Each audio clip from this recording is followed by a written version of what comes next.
Le craquement de leurs pas me tire encore du sommeil, me laissant en sueur aux premières lueurs du matin, même après 60 années.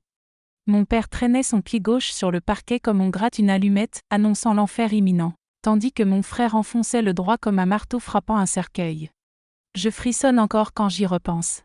Pendant qu'Aristide, l'homme irréprochable du village, franchissait la porte d'entrée avec son sourire de bienfaiteur, de père soucieux du bonheur de sa fille, mon frère Théophile se glissait déjà par l'arrière, le regard vitreux d'un prédateur certain que sa proie était piégée.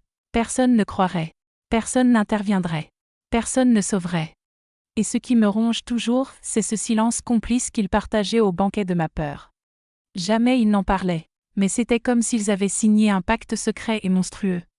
Ils se relayaient, coordonnaient leur passage. L'un partait, l'autre entrait, comme deux chacals partageant une proie sans se menacer, unis par cette perversion qu'ils appelaient leur droit. Dans cette maison, mon corps d'enfant ne m'appartenait pas. Il était un terrain occupé par deux hommes qui auraient dû me protéger. Quand mon père me mettait des rubans dans les cheveux en public, les voisines murmuraient « Quel père attentionné, élevant sa fille seule », sans imaginer que ces mêmes mains qui me donnaient des bonbons à midi m'étranglaient la nuit pour que personne n'entende mes pleurs. Mon frère, celui qui dans la rue semblait prendre soin de moi, murmurait « Si tu en parles à papa, je te tue », comme si mon père n'était pas tout autant coupable.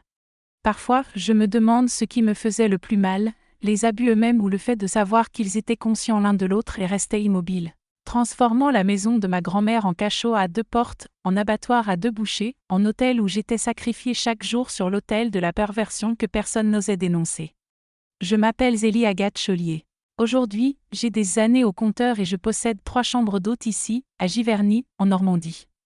Je suis assise sur la terrasse, regardant les touristes affluer pour le festival de musique impressionniste, vêtus de couleurs vives, sans se douter de qui est cette vieille femme aux cheveux gris mêlés de roux, les observant depuis sa chaise à bascule.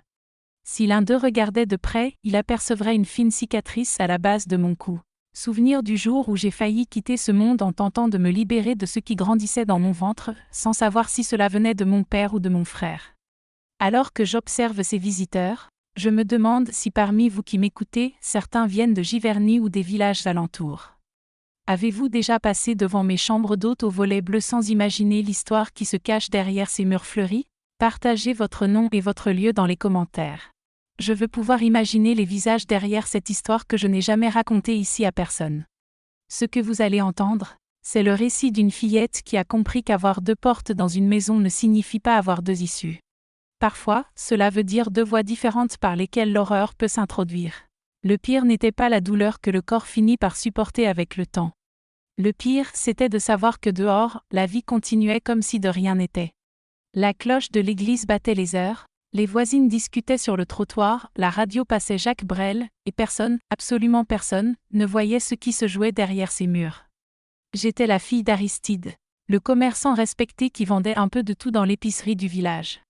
Un homme droit en apparence, disait-il, un père attentif, le pauvre, élevant seul ses enfants depuis le départ de sa femme. Ce que personne ne savait, c'est que cet homme, chaque mardi et vendredi, après avoir fermé sa boutique, rendait visite à sa belle-mère malade et repartait, laissant sa fille enfermée dans la chambre du fond, tremblante comme une feuille, le goût du sang dans la bouche à force de mordre ses lèvres pour ne pas crier. Je suis née en 1946, juste après la guerre. La France sortait de l'occupation et quand les soldats sont revenus, ils rapportaient des histoires qui faisaient frémir tout le monde. Mon père a bien réussi à cette époque. Alors que les magasins étaient vides, il savait toujours se procurer du sucre, du café, du tissu. Ma mère disait que c'était son flair pour les affaires, mais aujourd'hui je sais que c'était de la contrebande et du marché noir. Notre maison n'était pas riche, mais nous n'avons jamais manqué de rien. J'avais même une poupée en porcelaine, rare à cette époque. Ma mère était couturière et bonne à tout faire. Elle confectionnait des robes pour les dames du village et gardait toujours des chutes de tissu pour me fabriquer des vêtements pour mes poupées. C'était une femme menue, le regard triste, silencieuse et très pieuse. Je comprends maintenant qu'elle devait sans doute porter ses propres blessures, ses secrets douloureux avec mon père, mais les enfants ne perçoivent pas ces choses-là. Je me rappelle seulement ces maux de tête constants, apaisés par des tisanes de mélisse qu'elle cultivait elle-même dans le jardin. En 1956, quand j'avais à peine 10 ans, ma mère est tombée enceinte de nouveau. Ce qui aurait dû être un moment de joie s'est transformé en sentence finale de mon enfance. Je me souviens comme si c'était hier. L'odeur métallique du sang envahissant la maison, les cris étouffés dans l'oreiller. Le désespoir de la sage-femme frottant ses mains tachées sur son tablier déjà sale. Ma mère est partie en 3 jours d'agonie. D'abord, le bébé s'est écoulé entre ses jambes comme un rêve brisé. Puis la fièvre la consumait, la dévorant de l'intérieur, la faisant délirer en m'appelant tandis que son corps brûlait. Le médecin, froid et distant, diagnostiqua une fièvre puerpérale quand il daigna enfin venir. Trop tard, nous avons enterré ma mère dans un cercueil bon marché, le ventre vide et le visage encore tordu par la douleur. Ce fut le dernier jour où j'ai osé pleurer. Je suis retournée dans une maison où le silence n'était pas seulement absence de bruit. C'était une présence lourde et écrasante, un poids de plomb fondu sur les épaules d'une enfant qui ne savait presque rien de la vie sans mère. C'est à ce moment que ma véritable descente aux enfers a commencé. Un cauchemar si monstrueux que même dans mes pires rêves, je n'aurais pu l'imaginer. Papa, avec ce ton faussement inquiet qu'il employait pour donner l'apparence d'un père respectable, annonça que j'irais vivre chez mamie Hortense. C'est mieux pour une petite fille d'être entourée d'une présence féminine, déclara-t-il devant le curé et les dames pieuses de l'église, tout inclinant la tête en signe d'approbation. Quelle grande comédie! Aujourd'hui, je sais que cette décision n'avait rien de paternel. Elle était froide, calculée, comme le plan d'un prédateur préparant sa chasse. La maison de mamie, isolée à l'écart du village, avec une vieille dame presque aveugle et sourde, était le cadre parfait pour ses desseins. Aucun témoin, aucun voisin curieux, personne pour entendre les cris étouffés d'une petite fille qui allait être réduite à un objet. Papa ne cherchait pas une présence féminine pour m'élever. Il voulait s'assurer que je n'aurais aucune protection, afin de me détruire. Ainsi, en deuil de ma mère que j'avais perdue, je fus livré à l'abattoir, présenté comme un foyer accueillant où mon innocence serait sacrifiée sur la table du seul homme qui aurait dû me protéger. La maison de mamie se trouvait dans une zone reculée du village, presque à la lisière des bois. C'était une bâtisse ancienne avec un long couloir central et des chambres de chaque côté. Elle possédait 2 entrées, comme beaucoup de vieilles maisons, celle de devant ouvrant sur un salon formel avec un canapé en bois sombre où l'on recevait les visiteurs, et celle de derrière, menant directement à la cuisine, réservée à la famille et aux intimes. À l'époque, je ne savais pas que ces 2 portes allaient devenir le symbole de mon calvaire. Mamie avait déjà une santé fragile et sa vue était presque nulle à cause de la cataracte. Elle distinguait à peine les silhouettes et passait ses journées assise dans un fauteuil à bascule sur la véranda, récitant son chapelet et écoutant sa petite radio à pile. C'était une brave femme, mais elle n'avait ni la force ni la lucidité pour s'occuper correctement d'une petite fille, et encore moins pour percevoir ce qui se tramait sous son propre toit. Mon frère Théophile avait 15 ans quand nous sommes arrivés chez mamie. Il avait toujours été un garçon difficile, de ceux qui maltraitent les animaux et brisent les vitres des voisins pour le simple plaisir. Papa répétait sans cesse qu'il était un vrai garçon au sang chaud, comme si c'était un compliment. À l'école, les professeurs avaient déjà jeté l'éponge. Il travaillait comme aide dans l'épicerie de son père et dépensait son argent en alcool en cachette, bien qu'il soit mineur. Les premiers jours chez mamie semblaient relativement normaux. Je fréquentais l'école des sœurs le matin. Je rentrais, aidais mamie pour les tâches ménagères, faisais mes devoirs. Le soir, avant de dormir, je prenais mon petit carnet et écrivais des lettres à ma mère au ciel, lui racontant ma journée. C'était ma manière de gérer le manque, cette douleur qui me lacérait la poitrine comme une plaie ouverte. Avant d'arriver chez mamie, ma vie avait l'air d'un conte tiré d'un magazine. J'étudiais au pensionnat des sœurs. J'avais des cours de piano les mardis et jeudis. Je fréquentais la messe tous les dimanches, en robe propre et gants blancs. Maman rêvait que je devienne institutrice, une profession respectable pour une jeune fille, disait-elle. J'aimais lire les livres prêtés par les sœurs et rêvais de découvrir Paris, Rome et d'autres villes lointaines que je voyais dans les illustrations de l'encyclopédie de l'école. Après mon arrivée chez mamie, tout a basculé. Les cours de piano ont cessé, trop éloignés pour que je m'y rende seule. Les livres ont peu à peu été oubliés, car le soir je passais tout mon temps à aider pour le dîner et à ranger la cuisine. Et les rêves d'horizons lointains ont été remplacés par un seul désir, réussir à verrouiller la porte de ma chambre la nuit sans que personne ne s'en aperçoive. J'ai pris conscience que quelque chose n'allait pas le jour où papa a commencé à venir chez mamie à heure fixe, les mardis et vendredis, toujours après 6 heures. Je viens voir comment vous allez et apporter quelques petites choses de l'épicerie, disait-il devant mamie. Mais le regard qu'il me lançait par-dessus son épaule était différent. Il me glaçait de l'intérieur. Il ne m'avait jamais vu ainsi. C'était comme si je n'étais plus sa fille. Et il y avait autre chose, indescriptible à 10 ans, que je ne savais même pas nommer. Dans notre village, des hommes comme mon père étaient intouchables. Il siégeait au conseil paroissial, était ami du commissaire bienfaiteur distribuant des colis alimentaires aux familles pauvres pendant les élections. Tout le monde se levait et retirait son chapeau à son passage.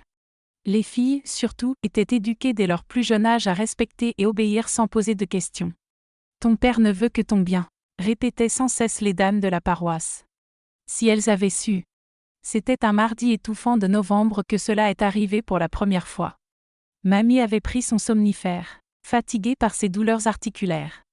J'étais dans la chambre du fond, en train de remettre mes poupées sur l'étagère, quand j'ai entendu la porte d'entrée s'ouvrir. J'ai immédiatement reconnu ses pas. Le léger traînement du pied gauche, séquelle d'une chute de cheval dans sa jeunesse. Je suis restée figée. Quelque chose en moi savait que cette visite, sans mamie éveillée pour servir de bouclier, ne présageait rien de bon. Il est entré dans ma chambre sans frapper, a verrouillé la porte et a prononcé ces mots qui me retournent encore l'estomac aujourd'hui. « Je viens voir si tu te comportes bien, ma petite fille. » La façon dont il a dit « ma petite fille » avait une intonation que je n'avais jamais entendue, et tout mon corps a frissonné de peur. Ce qui s'est passé cette nuit-là, et lors des mardis et vendredis suivants. Une petite fille ne devrait jamais savoir que cela existe, et encore moins le subir. Le pire, c'est que cela n'a pas cessé là. Quelques semaines plus tard, j'ai remarqué que mon frère me regardait différemment dans la maison. Lui qui auparavant ne me parlait que pour m'insulter ou me donner des ordres, semblait désormais me suivre du regard partout. Quand mamie se balançait dans son fauteuil à bascule, il passait près de moi dans la cuisine et me frôlait volontairement, prétextant que l'espace était étroit. Une peur nouvelle, continue, s'est installée, qui ne disparaissait même pas quand papa n'était pas là. Et cela n'a pas manqué. Une nuit où papa n'était pas venu, je me suis réveillée en entendant la porte de ma chambre s'ouvrir doucement. Elle n'a fait aucun bruit, pas comme la porte d'entrée qui grinçait et semblait gémir. C'était la porte arrière, celle donnant sur la cuisine, par laquelle Théophile est entré à pas feutrés. Contrairement à son père, il avançait d'un pas ferme, décidé, mais savait contrôler le silence quand il le voulait. « Si tu le dis à papa, je te tue. » C'était tout ce qu'il prononçait avant de plaquer sa main sur ma bouche, une main imprégnée d'odeur de cigarette et de graisse. Tandis que papa entrait par la porte de devant. Affichant cet air d'homme respectable que tout le monde admirait, Théophile se glissait déjà derrière moi, sournois comme un serpent. L'un venait régulièrement, les mardis et vendredis, à l'heure précise d'une montre suisse. L'autre surgissait n'importe quel autre jour, sans prévenir, ce qui me terrorisait encore davantage, car je ne savais jamais quand je devais rester sur mes gardes. Le plus effrayant, c'est que je suis certaine qu'ils savaient tous les deux, mais faisaient semblant de l'ignorer. C'était un pacte silencieux, une complicité malsaine qui faisait de moi un objet à partager. Dans ma bouche, le goût du métal persistait, comme si j'avais léché une pièce de monnaie. Les nuits où je savais qu'un d'eux viendrait, je n'arrivais même pas à manger. Mon corps entier se glaçait, même sous la chaleur la plus accablante. Une sueur froide me parcourait le dos et mes dents claquaient malgré moi. Même aujourd'hui, 60 ans plus tard, lorsqu'un certain grincement de porte ou des pas traînants résonne dans le couloir de mes chambres d'hôtes, les mêmes frissons me traversent comme si le temps n'avait jamais passé. Alors que j'observe les touristes arriver pour le festival de musique impressionniste, je me demande si certains d'entre vous viennent de Giverny ou des environs. Peut-être êtes-vous déjà passé devant mes chambres d'hôtes aux volets bleus sans imaginer l'histoire derrière ces murs fleuris. Dites-moi votre nom et d'où vous m'écoutez. Je veux pouvoir visualiser les visages de celles et ceux qui partagent désormais un secret que j'ai gardé plus de 60 ans. Cette maison de mamie sentait le temps enfermé. Le vieux bois craquait sous la chaleur. La moisissure se cachait dans les coins inaccessibles et l'odeur douce des tartes aux pommes flottait toujours, signe avant-coureur de la venue de mon gendre. « Ton père aime tellement ma tarte », disait-elle en pétrissant la pâte avec ses mains tremblantes. Cette odeur qui aurait dû évoquer l'enfance et le réconfort, était devenue pour moi un avertissement de danger. Quand le parfum des pommes se répandait un mardi ou un vendredi, je savais que c'était le jour de sa visite et mon estomac se nouait immédiatement. La vieille n'avait laissé aucun testament, donc la maison devait revenir pour moitié à Zélie Agathe, unique descendante de sa fille, expliquait mon père. Mais si nous modifions l'acte de propriété avec une date antérieure, nous pourrons prouver qu'elle m'a vendu la maison avant de mourir. Cette idiote de Zélie Agathe n'y verra jamais rien. Théophile riait de cette manière étouffée et cruelle qui lui était propre. Et même si mamie avait le moindre soupçon, qui croirait une gamine hystérique contre vous, père ? Le commissaire est votre complice. L'étude notariale ne fonctionne que parce que vous prêtez de l'argent à monsieur Rousset. Une étrange combinaison de colère et d'excitation m'envahit. Pour la première fois, j'avais entre les mains quelque chose de concret contre eux. Ce n'était plus seulement ma parole. Dorénavant, n'importe quelle autorité, même amie avec eux, devait prendre mes accusations au sérieux. Dans les jours suivants, j'écoutais systématiquement toutes les conversations possibles. J'ai découvert bien plus que ce que j'espérais. Ce n'était pas seulement une question de falsification de l'acte de propriété de la maison. Il y avait tout un système de fraude derrière l'épicerie familiale. Mon père tenait 2 registres, l'un officiel, visible aux yeux de tous, et l'autre le véritable, caché, où il notait tout ce qui comptait vraiment. À l'arrière du magasin, il stockait de la marchandise de contrebande, principalement des cigarettes américaines qu'il revendait au prix fort aux familles aisées du village. Il trafiquait aussi les produits alimentaires, mélangeant du café de qualité médiocre avec des grains premium, puis vendait le tout comme si c'était le meilleur. Et le pire, c'est qu'il avait un arrangement avec le commissaire, ils confisquaient ensemble les marchandises des vendeurs ambulants pour ensuite se partager le butin. J'ai commencé à tout consigner dans un cahier d'école, caché dans une doublure que j'avais confectionnée au fond d'un tiroir. J'y notais les dates, les montants qu'ils évoquaient, et les noms de leurs complices. Pour plus de sécurité, j'utilisais un code simple, remplaçant certaines lettres par des chiffres, au cas où quelqu'un tomberait dessus. C'était ma bouée de survie. Je construisais ma sortie, étape par étape. Puis vint l'étape la plus audacieuse. J'avais besoin de preuves tangibles, pas seulement de mes notes. Un matin où mon père et Théophile étaient partis ensemble dans une autre ville pour affaires, j'ai forcé le tiroir du bureau avec une épingle à cheveux. J'avais appris cette astuce dans un roman policier que j'avais lu à l'école. À l'intérieur, j'ai trouvé des livres de comptes détaillés, des reçus sans facture, des lettres de fournisseurs clandestins, et surtout, des brouillons de l'acte de propriété falsifié de la maison de mamie, avec des tentatives de copier sa signature. Je ne pouvais pas emporter les originaux, il l'aurait remarqué. J'avais besoin de copies. Alors, je me suis souvenu du vieil appareil photo Kodak de mamie, rangé dans une boîte à chaussures dans l'armoire. C'était une relique des années 30, mais elle fonctionnait encore. J'ai photographié chaque document important, page par page, en veillant à bien cadrer. Puis j'ai remis chaque papier exactement comme je l'avais trouvé, jusqu'à replacer la poussière dans le coin du tiroir. Mais les documents seuls ne suffisaient pas. Je devais les prendre en flagrant délit. Pendant plusieurs semaines, j'ai observé leurs habitudes. J'ai découvert que tous les jeudis soirs, après le départ de la femme de ménage, ils se retrouvaient dans le bureau pour faire les comptes de la semaine. C'est lors d'une de ces soirées que j'ai préparé mon piège. J'ai caché l'appareil photo derrière des livres sur l'étagère, avec l'angle parfait pour capturer la table où ils travaillaient. Quand ils sont sortis dîner, je suis entré rapidement pour tout ajuster. À leur retour, j'ai continué à feindre le sommeil, mais je comptais les minutes jusqu'à ce qu'ils aient fini. Les photos étaient parfaites. Elles montraient clairement les 2 penchés sur les documents, mon père guidant la main de Théophile pour falsifier la signature de mamie. Sur l'une d'elles, on voyait même l'original à côté du faux, prouvant la fraude sans aucun doute possible. Maintenant, j'avais des preuves solides, mais je devais trouver à qui les montrer. Le problème, c'est que je n'avais personne dans le village en qui je pouvais avoir une confiance totale. Chaque adulte pouvait être ami avec mon père ou craindre son influence. C'est alors que je me suis souvenu de mon ancienne institutrice, Madame Dubourg, qui avait déménagé dans la ville voisine quelques années plus tôt. Elle avait toujours été bienveillante avec moi et, plus important encore, elle s'était déjà opposée à mon père sur ses méthodes d'enseignement. Lors d'une visite chez le médecin, j'ai réussi à convaincre mon père de me laisser passer chez une camarade pour emprunter un livre. Mais au lieu d'aller chez elle, je suis allé à la poste et j'ai expédié une lettre à Madame Dubourg, demandant son aide sans révéler de détails compromettants. 2 semaines plus tard, une réponse est arrivée, soigneusement cachée dans un livre qu'elle m'envoyait en cadeau pour ma convalescence. Dans cette lettre, elle me donnait l'adresse de ma cousine à Paris, fille d'un oncle maternel perdu de vue depuis des années. Elle travaillait dans un grand magasin et disposait d'une petite chambre à l'arrière, où elle avait déjà hébergé d'autres jeunes filles en difficulté. C'était la première pièce tangible de mon plan d'évasion. Nous avons commencé une correspondance codée. Pour quiconque lisait les lettres, elle semblait innocente, une institutrice qui écrit à une ancienne élève. Mais entre les lignes, nous fixions les détails de ma fuite. Madame Dubourg proposa d'envoyer un ami camionneur me récupérer au moment venu, quelqu'un que mon père ne connaissait pas et qui faisait régulièrement la route vers Paris. Un autre allié improbable apparut sous la forme du vieux pharmacien, Monsieur Lambert. C'était un homme qui avait participé à la résistance pendant la guerre et maîtrisait des techniques photographiques que personne d'autre dans le village ne connaissait. Lorsque je lui demandai de développer la pellicule que j'avais prise chez mamie, il comprit, à mon regard, qu'il y avait davantage derrière ces clichés.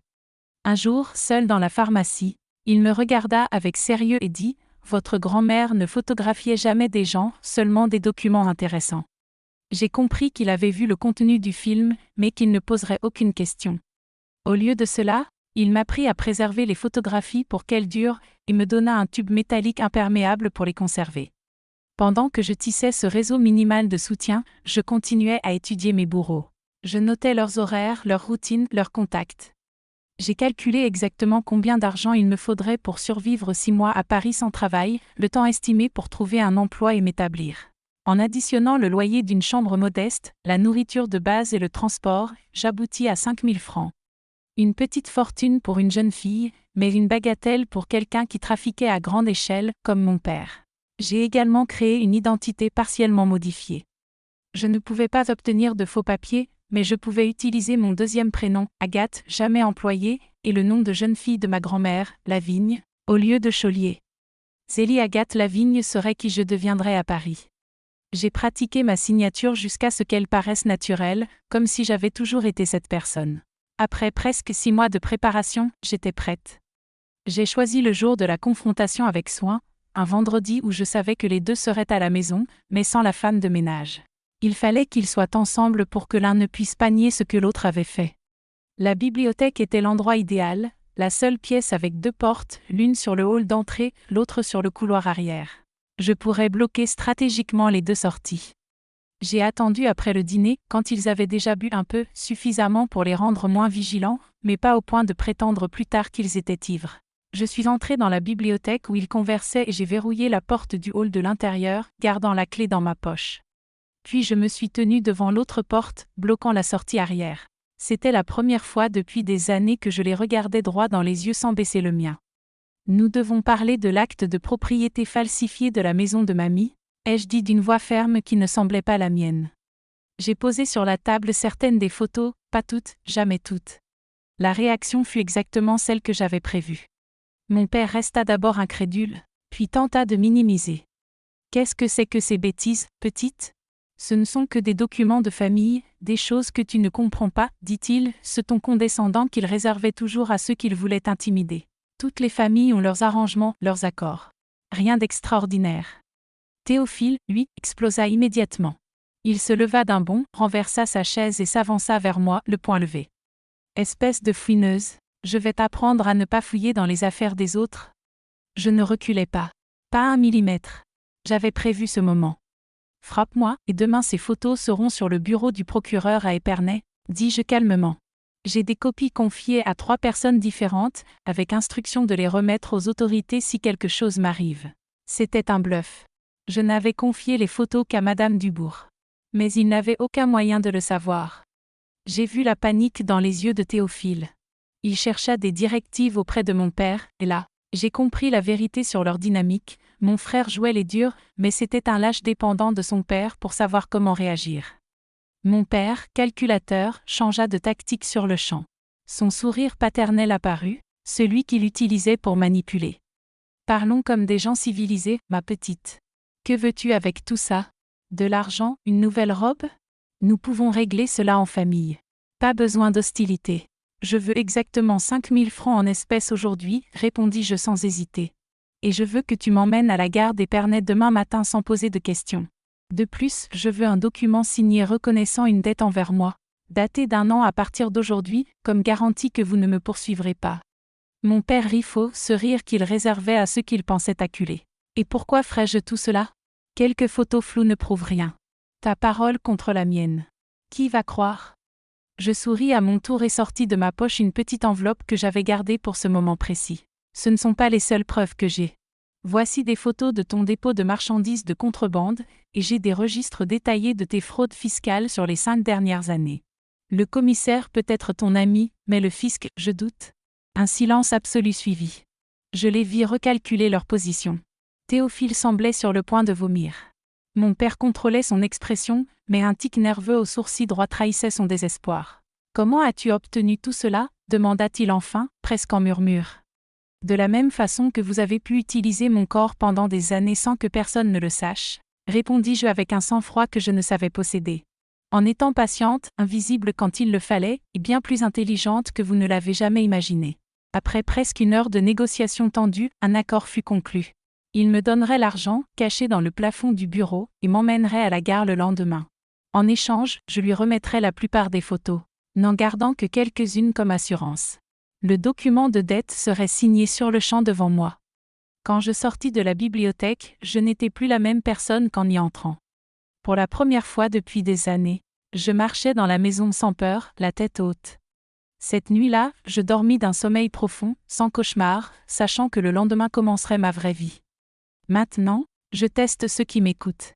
Qui comprend vraiment ce qu'est la survie quand ton propre sang se retourne contre toi? Je veux voir qui peut appuyer sur le bouton « J'aime » après avoir entendu comment une fille de 16 ans a dû être plus rusée que 2 hommes adultes pour s'échapper. Il est facile de condamner une jeune fille pour du chantage. Il est bien plus difficile d'imaginer ce que vous auriez fait, coincé entre ces deux portes. Vous qui êtes arrivé jusqu'ici, pouvez-vous admettre que parfois, pour survivre, il faut utiliser les mêmes armes que nos oppresseurs? Montrez que vous comprenez en levant le pouce. Voyons qui perçoit que survivre est déjà, en soi, un acte de rébellion. Le train a quitté Épernay tôt le matin, le jour suivant cette confrontation qui a bouleversé ma vie. J'ai passé tout le trajet à scruter le paysage, craignant que mon père ou mon frère surgissent à tout instant en courant après le train. Mais personne n'est apparu. L'accord avait été tenu, du moins pour cette partie. Je suis arrivée à Paris en fin d'après-midi de 1963. Une jeune fille de province, une valise en carton à la main, une adresse griffonnée sur un papier froissé et 5000 francs dissimulés dans la doublure de mon manteau. Ma cousine Colette m'attendait à la gare, suivant les indications de la lettre de Madame Dubourg. Elle avait environ 10 ans de plus que moi, travaillait dans un grand magasin du centre et logeait dans une petite chambre à l'arrière de la maison d'une famille de Montparnasse. « Tu peux rester ici jusqu'à ce que tu sois installé ?» m'a-t-elle dit en me serrant dans ses bras comme si nous nous connaissions depuis toujours, alors que c'était la première fois qu'on se voyait. C'était la première étreinte sincère que je recevais depuis des années. Sa chambre minuscule pouvait à peine accueillir 2 personnes, mais nous avons fait avec. Je dormais sur un matelas posé au sol, mes quelques vêtements empilés dans un coin, et j'étais fascinée par cette ville immense qui semblait ne jamais s'arrêter. Les premiers jours, j'avais même peur de marcher seule dans les rues. Tout était bruyant, rapide, rempli d'inconnus. L'accent parisien, les bus, les immeubles haussmanniens, tout m'impressionnait autant qu'il m'effrayait. Colette est devenue mon ange gardien durant ces premiers mois. Elle m'a appris à prendre le métro, à circuler dans le centre-ville et à me méfier des arnaqueurs. Ici, ce n'est pas comme en province, cousine. Personne ne te connaît. Personne ne sait qui est ta famille. C'est parfait pour cacher ton passé. Mais cela exige aussi que tu restes sur tes gardes, m'a-t-elle expliqué. J'ai appris vite. Quand on survit à ce que j'ai survécu, on apprend à s'adapter partout. Malheureusement, elle n'est restée que 3 mois. Elle a reçu une proposition pour travailler dans un magasin plus grand à Lyon, avec un meilleur salaire, et elle n'a pas pu refuser. Avant de partir, elle m'a aidé à trouver une chambre dans une pension de famille à Montparnasse, de celles qui n'acceptaient que des jeunes filles convenables, avec couvre-feu à 10 heures et fenêtres donnant sur la cour. Madame Joubert, la propriétaire, était une Bretonne stricte mais juste. Elle me faisait payer un loyer que je pouvais assumer et ne posait pas de questions sur mon passé. Mon premier emploi a été comme femme de chambre dans un petit hôtel près de Pigalle. Ce n'était pas le quartier le plus sûr à l'époque, mais le travail était honnête et le propriétaire, Monsieur Lefort, n'exigeait aucune expérience. « Tu as vraiment besoin de ce travail, petite. Je vais te donner ta chance, m'a-t-il dit. Je me suis promis de ne pas gâcher cette opportunité. Je travaillais avec acharnement. J'arrivais avant tout le monde et je repartais après. J'apprenais chaque détail de la maison, chaque routine, chaque recoin. J'observais chaque mouvement à l'hôtel, la manière de plier les draps, la façon de s'adresser aux clients. L'établissement accueillait beaucoup d'étrangers, surtout des Américains et des Européens curieux de découvrir la vraie vie nocturne parisienne. J'ai commencé à comprendre quelques mots d'anglais. Je les notais dans un petit carnet et les révisais le soir. How are you? Do you need clean towel? Enjoy your stay.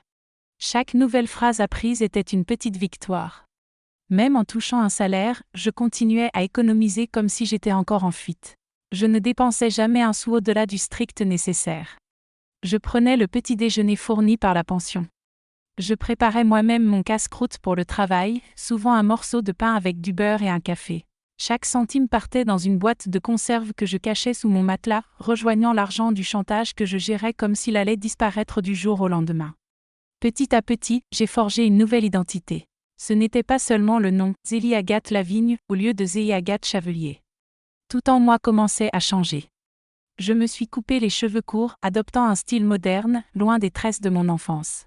J'ai modifié ma manière de m'habiller, économisant pour m'offrir des vêtements à la mode parisienne, totalement différents de ceux de la province. Même ma démarche s'est transformée, moins tête baissée, plus assurée, comme quelqu'un qui sait exactement où il va. Mon accent provincial s'est atténué avec le temps, prenant des intonations parisiennes. Quand on me demandait d'où je venais, j'avais déjà une histoire prête. Je suis de Dijon. Je suis devenue orpheline très jeune et je suis venue tenter ma chance à Paris, disais-je. C'était simple, suffisamment proche de la vérité pour ne pas me tromper et personne ne posait jamais trop de questions. Les orphelins sont des êtres dont on préfère oublier l'existence. Pendant 2 ans, j'ai été la femme de chambre parfaite de cet hôtel. Je ne manquais jamais un jour. Je ne me plaignais de rien. Je connaissais les préférences de chaque client régulier. Monsieur Lefort a commencé à me confier plus de responsabilités. Inventaire du linge, supervision des autres femmes de chambre, organisation des horaires. En 1965, il m'a officiellement promue gouvernante, avec une augmentation de salaire et une petite chambre à l'hôtel, ce qui me permettait d'économiser encore plus, sans payer de pension. C'est à ce moment que j'ai décidé d'investir sérieusement en moi-même. J'ai découvert un cours du soir en gestion hôtelière dans un institut technique près de l'Opéra. C'était coûteux pour moi, mais j'avais calculé que l'investissement en valait la peine. De 1966 à 1968, après le travail, je me rendais directement au cours. Je rentrais tard à l'hôtel et poursuivais mes études avant de dormir. L'insomnie qui me tourmentait depuis l'adolescence est devenue mon allié. Les nuits sans sommeil, au lieu de ressasser mes traumatismes, j'étudiais, faisais des exercices, planifiais mon avenir. Cette hypervigilance acquise dans la maison de mamie s'est transformée en une attention extrême aux détails. À l'hôtel, rien ne m'échappait. Une tache sur une serviette, un cendrier mal nettoyé, un client mécontent. Tout était observé. Mes professeurs ont remarqué la même chose. Je percevais des subtilités de gestion que les autres étudiants laissaient passer. Ma méfiance naturelle envers tout le monde, surtout les hommes, s'est convertie en une capacité quasi surnaturelle à lire les gens et anticiper leur comportement. À l'hôtel, je me suis rapprochée stratégiquement de Monsieur Lefort. Il avait plus de 70 ans, pas d'enfant et son épouse était décédée depuis longtemps. Les neveux, héritiers naturels de l'hôtel, vivaient en Bretagne et ne s'intéressaient pas du tout à ce petit établissement parisien. Peu à peu, je suis devenue indispensable pour Monsieur Lefort. Je prenais en charge la comptabilité lorsqu'il n'y avait pas de comptable. Je réglais les problèmes avec les fournisseurs. Je gérais les employés les plus récalcitrants. Il a commencé à me considérer comme la fille qu'il n'avait jamais eue. Quelques semaines plus tard, un autre concours de circonstances a joué en ma faveur. Nous avions besoin de quelqu'un pour le service de nuit. La même gouvernante suggéra le frère d'un employé de la réception. Il avait lui-même des problèmes avec l'alcool, mais s'il restait uniquement de nuit, quand l'activité était minimale, cela pourrait fonctionner. Mon frère Théophile, à 57 ans, était complètement ravagé par l'alcool. Le foie abîmé, la vue dégradée, des tremblements constants dans les mains. Comme son père, il était incapable de me reconnaître. Au-delà de ma métamorphose, sa propre perception était gravement altérée par des années d'alcoolisme. Je l'ai embauché avec des règles strictes. Pas d'alcool pendant le travail. Tenue impeccable obligatoire. Et surtout, jamais aucun contact ou échange de services avec son père. Je ne voulais jamais qu'ils se retrouvent ensemble. Ainsi, sans le savoir, les 2 hommes qui avaient détruit mon enfance ont commencé à travailler pour moi. Ils dépendaient de mon salaire pour vivre. Ils suivaient mes ordres transmis par la hiérarchie, sans jamais imaginer que la propriétaire de l'établissement était la jeune fille qu'ils avaient abusée. C'était une justice poétique qu'aucun écrivain, même le plus inventif, n'aurait pu imaginer. Pendant près de 20 ans, ils ont travaillé pour moi sans connaître ma véritable identité. Mon père à la réception le jour, assis à cause d'une arthrite qui l'empêchait de bien reconnaître les visages. Mon frère au service de nuit, la vision floue à cause de l'alcool et de la cirrhose.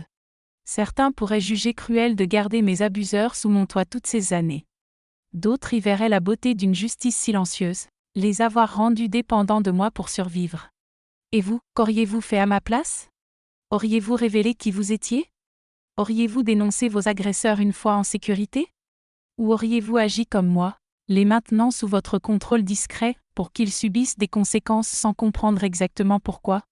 Dites-moi dans les commentaires ce que vous auriez choisi. Aujourd'hui, mes 3 maisons d'hôtes à Giverny sont reconnues dans toute la Normandie. Elles ne sont ni les plus grandes, ni les plus luxueuses, mais elles ont quelque chose que les autres n'ont pas. Un sentiment de sécurité que les clientes, surtout les femmes, ressentent dès qu'elles franchissent la porte. Ce n'est pas le fruit du hasard. Chaque détail a été pensé par quelqu'un qui connaît la peur dans sa chair. La maison du printemps fut la première. Cette vieille demeure, achetée en 1982, a été entièrement rénovée.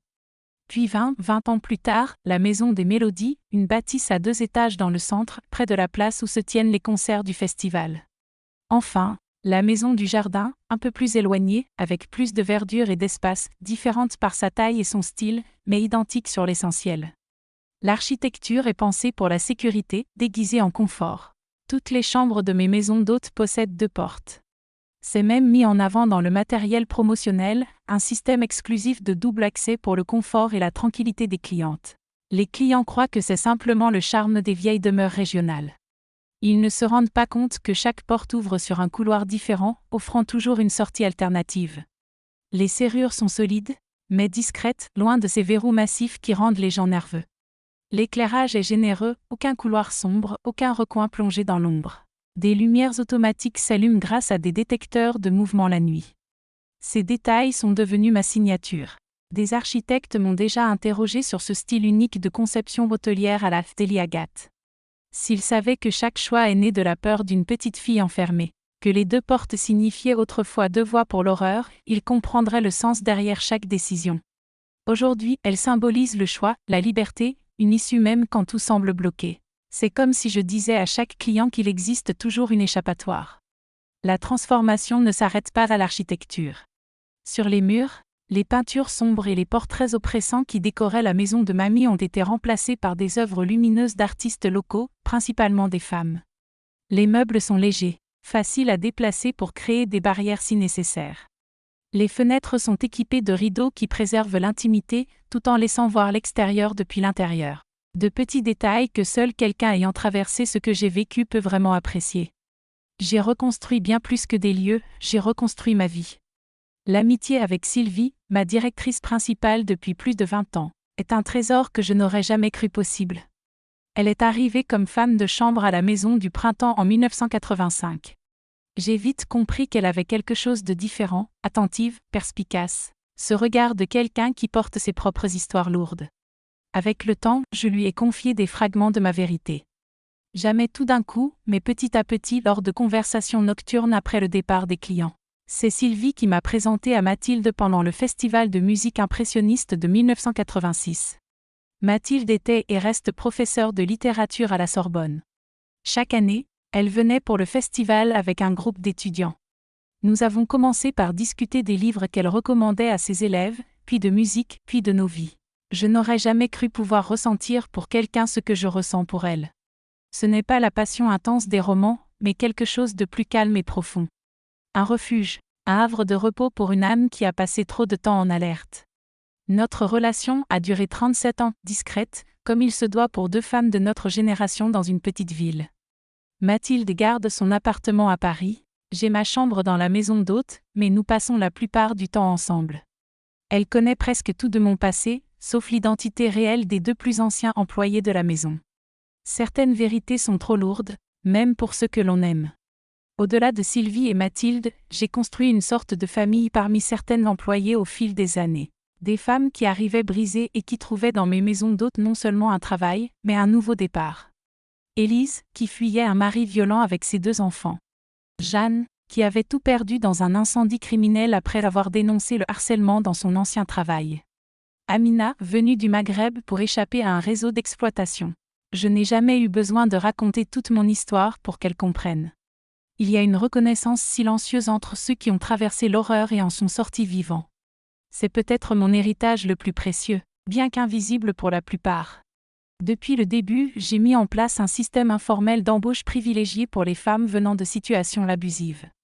Bien sûr, je n'en fais jamais de publicité, Ce serait mauvais pour les affaires et exposerait celles qui ont besoin de discrétion.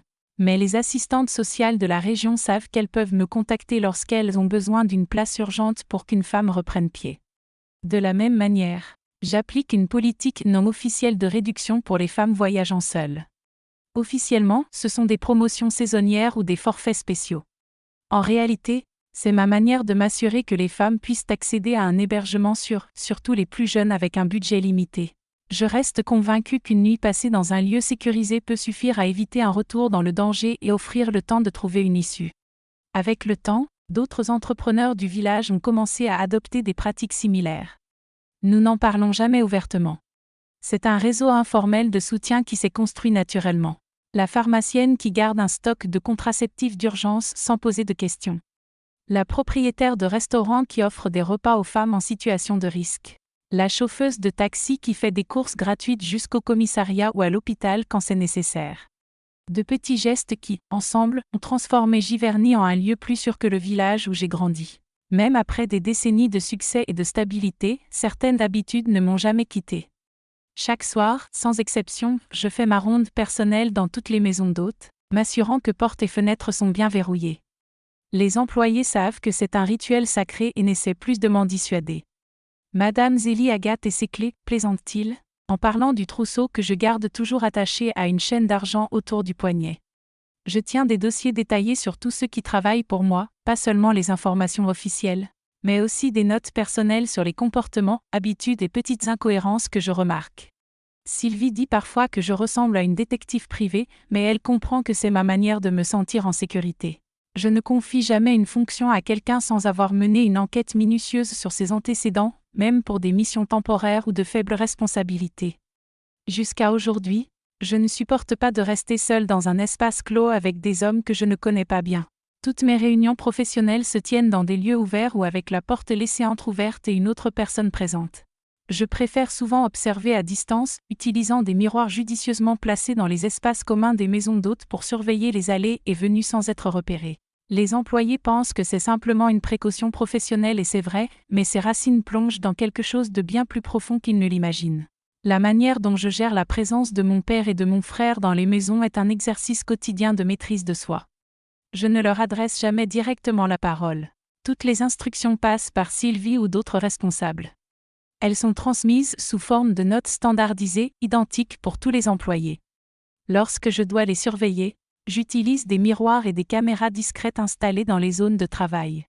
Dans les rares occasions où je me retrouve dans le même espace qu'eux, je maintiens une distance physique et émotionnelle. Je les traite avec la même courtoisie professionnelle que n'importe quel employé, ni plus, ni moins.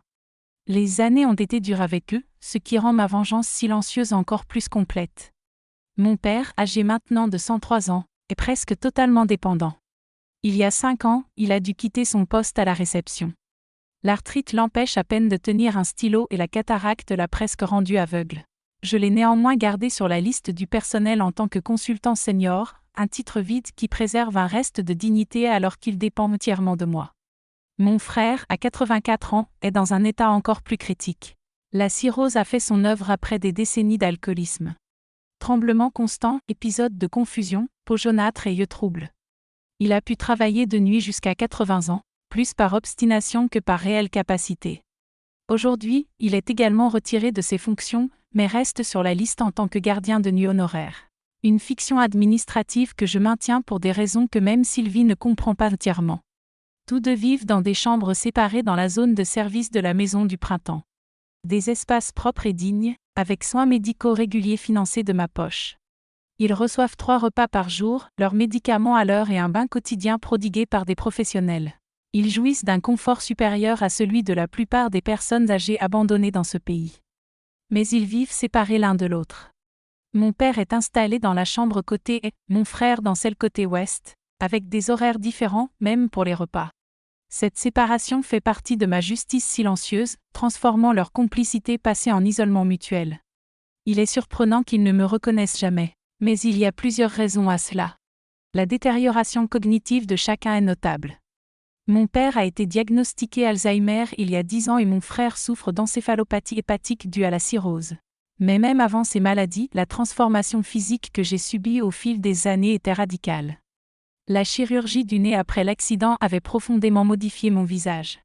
Mon corps, autrefois frêle comme celui d'une fillette de province, avait gagné la posture droite et assurée d'une femme d'affaires. Ma voix, mes gestes, ma manière de m'exprimer, tout avait changé. Il existe une vérité amère à propos d'hommes comme eux. Ils ne voient jamais vraiment les femmes comme des êtres humains à part entière. Pour mon père, j'étais une propriété, puis une employée parmi d'autres. Pour mon frère, j'étais un objet, puis seulement la patronne distante qui signait son chèque de paie. Ils ne me voient pas parce qu'ils ne m'ont jamais vu vraiment. Même lorsqu'ils m'abusaient, ce n'était pas moi qu'ils voyaient, mais un outil à exploiter avant d'être jeté. Récemment, j'ai pris une décision importante. À 79 ans, consciente que mon passé dépasse de loin l'avenir qui me reste, j'ai rédigé un document complet retraçant toute mon histoire.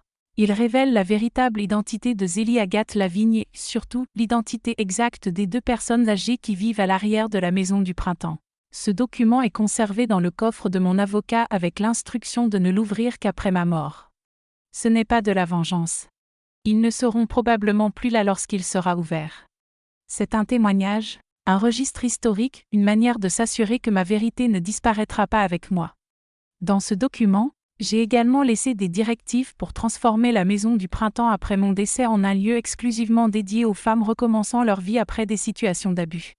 Un espace offrant un soutien psychologique, juridique et professionnel, financé par un fonds que je constitue discrètement depuis des années. Les 2 autres maisons d'hôtes seront vendues afin d'assurer la pérennité de ce projet. En regardant la petite fille terrorisée que j'étais, la jeune femme déterminée que je suis devenue, et la femme d'affaires calculatrice que j'ai construite, je réalise que la vie ne m'a pas donné ce que je méritais. Elle m'a donné ce que j'ai réussi à arracher avec mes ongles et mes dents. Personne n'est venu me sauver. J'ai dû me sauver moi-même. La justice ne m'a jamais été offerte. J'ai dû la créer de mes propres mains. La sécurité ne m'a jamais été donnée. Je l'ai construite brique par brique. Les 2 portes de la maison de mamie, jadis symbole de ma captivité, se sont transformées en dizaines de portes dans mes maisons d'hôtes. Chacune d'elles symbolise le choix, l'option, la liberté. La petite fille qui n'avait nulle part où fuir a créé des lieux où d'autres peuvent trouver refuge. C'est une transformation que même le psychologue le plus optimiste n'aurait pas prévue et qu'aucun écrivain ne pourrait inventer. Je m'appelle Zélie Agathe, j'ai 79 ans sur les épaules, et je porte au poignet les clés de toutes les portes qui un jour m'avaient emprisonnée. Cette histoire, que j'ai gardée secrète pendant 6 décennies, pourrait montrer à une jeune fille qu'il existe toujours une issue, même lorsque toutes les entrées semblent bloquées.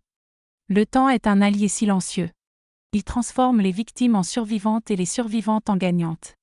Si vous souhaitez découvrir d'autres récits comme le mien, de Françaises ayant transformé leurs cicatrices en force quand personne n'aurait parié sur elles, abonnez-vous à la chaîne Sagesse de Mamie. Ma génération s'efface, mais nos voix doivent continuer à résonner pour que d'autres femmes sachent qu'elles ne sont pas seules dans leur lutte silencieuse.